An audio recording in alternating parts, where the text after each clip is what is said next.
Now we will see that what are the types of operating systems. So we know that an operating system is nothing but it works as an interface between a computer hardware and the computer users.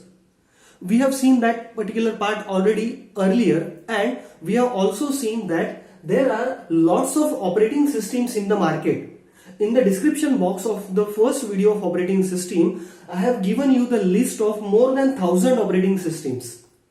Now, when it comes to the working behavior of an operating system, there are few categories, and out of that few categories, so they can be considered as a types of operating system. We will see few types of operating systems in this video.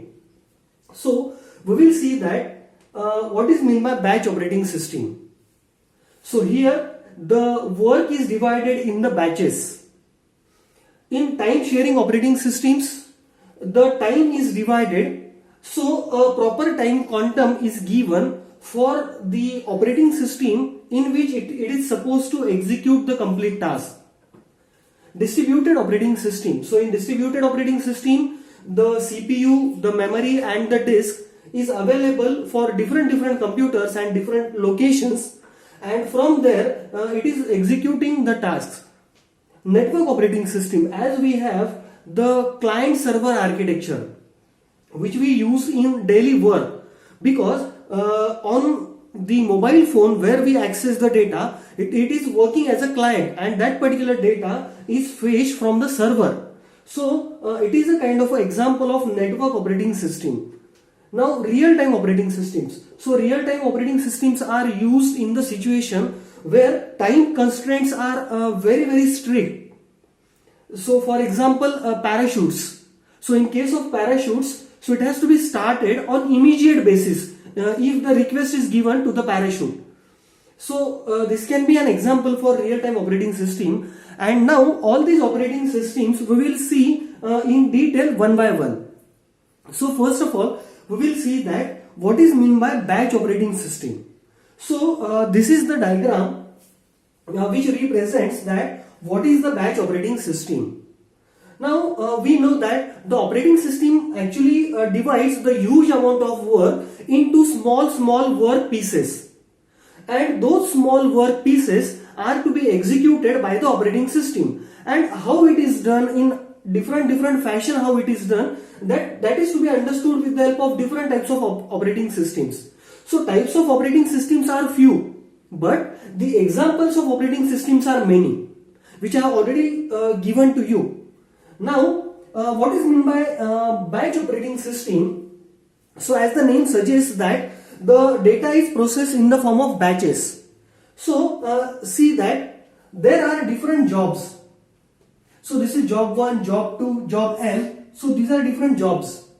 Now these jobs are the responsibility of an operating system to be executed. So what does this operating system will do? That it will going to take the multiple jobs, and out of those jobs it will find out some categories of the jobs, and according to that it will going to form the batches.